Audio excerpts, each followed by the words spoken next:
Ahmedabad plane ક્રેશની ઘટનામાં મોટી સંખ્યામાં પ્લેનમાં સવાર લોકોના મૃત્યુ નિપજેલ છે. આણંદના સાંસદ મિતેશ પટેલે આ અંગે પ્રતિક્રિયા આપતા જણાવ્યું હતું કે શહેર અને જિલ્લાના 33 લોકોના આ દુઃખદ ઘટનામાં મૃત્યુ નિપજેલ છે.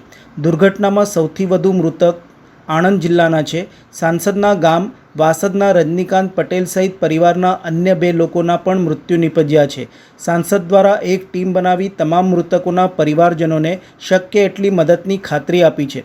મૃતક પરિવાર પ્રત્યે સાંસદ મિતેશ પટેલે સંવેદના વ્યક્ત કરી છે. શક્ય તેટલા પરિવારોના નિવાસસ્થાને જઈ સાંત્વના આપી હતી. સાંસદ મિતેશભાઈ સાથે ખેડાના સાંસદ દેવુસિંહ પણ જોડાયા હતા. ગઈકાલે એર ઇન્ડિયાનું પ્લેન ક્રેશ થયું છે. એમાં આણંદ જિલ્લાના 33 પેસેન્જર્સ હતા. ટોટલ આ ફ્લાઇટમાં 242 ક્રૂ સાથે પેસેન્જર્સ હતા. એમાંથી એક પેસેન્જરનો બચાવ થયો છે. બાકી 241 પેસેન્જર્સના મરણ થયા છે અને ખૂબ જ દુઃખદની ઘટના છે. આ દુઃખદની ઘટનામાં પ્લેન ક્રેશમાં આપણા પૂર્વ મુખ્યમંત્રી વિજયભાઈ રૂપાણીજીનું પણ નિધન થયું છે.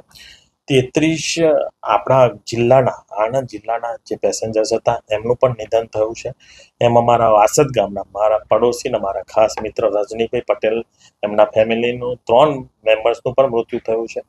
ખરેખર જોઈએ તો ખૂબ જ દુઃખદની ઘટના છે. આ દુઃખદની ઘટનામાં એમના પરિવારજનો જ્યારે ત્યાં સિવિલ હોસ્પિટલમાં આવતા હતા, મારી સાંસદની ટીમ, મારો બ્રધર બધા જ ત્યાં ગઈકાલે બપોરથી ત્યાં પહોંચી ગયેલા હતા. એમને જે સગવડ જોઈએ, એમને કોઈને મળવાનું હોય, ત્યાં ડૉક્ટરને મળવાનું હોય કે એમના DNA ટેસ્ટ કરાવવાના હોય, એ બધી સગવડ અમારી ટીમ તરફથી પૂરી પાડવામાં આવતી હતી. એ જ રીતે જ્યારે હું ગઈકાલે દિલ્હી હતો ને મેં આ ઇન્સિડન્ટ વિશે સાંભળ્યું, તાત્કાલિક દિલ્હીથી હું આવવા માટે નીકળ્યો, પરંતુ અમુક ફ્લાઇટો કેન્સલ અમદાવાદની થઈ ગયેલી. રાતને 9 વાગ્યાની મને ફ્લાઇટ મળીને હું 11 વાગે લેન્ડ થયો. ત્યાર પછી ડાયરેક્ટ જ સિવિલ હોસ્પિટલમાં પહોંચ્યો. ત્યાં આગળ જેટલા આણંદ જિલ્લાના એમના ફેમિલી મેમ્બર્સ હતા એમને મળ્યો. એમને જે બીજી સગવડ જોતી હતી બીજી સગવડો અપાવડાવી. ત્યાં આગળ ભારતીય જનતા પાર્ટીના અમદાવાદના સંગઠનના સૌ પદાધિકારી, ધારાસભ્યશ્રીઓ, કોર્પોરેટરોશ્રીઓ અને ખાસ કરીને મેં ત્યાં જોયું, લાઈવ જોયું છે કે આપણા સંઘના બધા જ પદાધિકારી ખૂબ સારી રીતે જેને જે ફેમિલીઝને જે રીતની સગવડ જોઈએ એ બધી સગવડ પૂરી પાડી રહ્યા હતા. અને આ ફેમિલી મેમ્બર્સને એમના DNA ટેસ્ટ કરાવવાનો હોય તો પણ સાથે જતા હતા. કદાચ એમને જે કંઈ જરૂરિયાત હોય બોડી માટે પણ એમને જો અંદર લઈ જવાના હોય તો પણ સંઘના કે આપણા ભારતીય જનતા પાર્ટીના પદાધિકારી સાથે મેં જોયા છે કે જાતે લાઈવ જોતા હતા.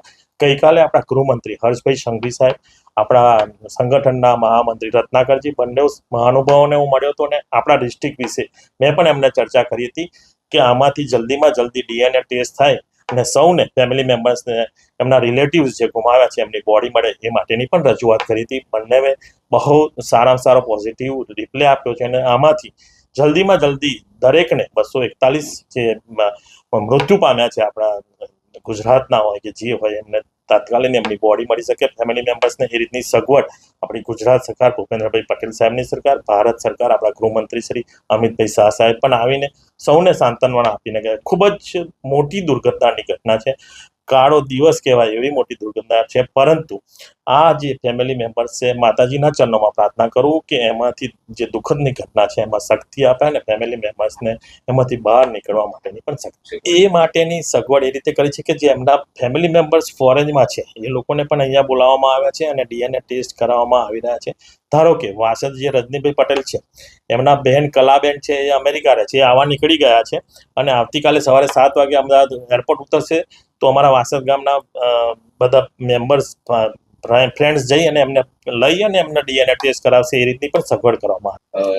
જેમ જેમ ડેડ બોડીની ઓળખ થશે, DNA ટેસ્ટ થશે, એમ દરેકને જલ્દીમાં જલ્દી ડેડ બોડી મળે એ રીતની ગઈકાલે રાત્રે જ્યારે હું સિવિલ હોસ્પિટલમાં હતો ત્યારે ડૉક્ટર સાથે પણ ચર્ચા કરી.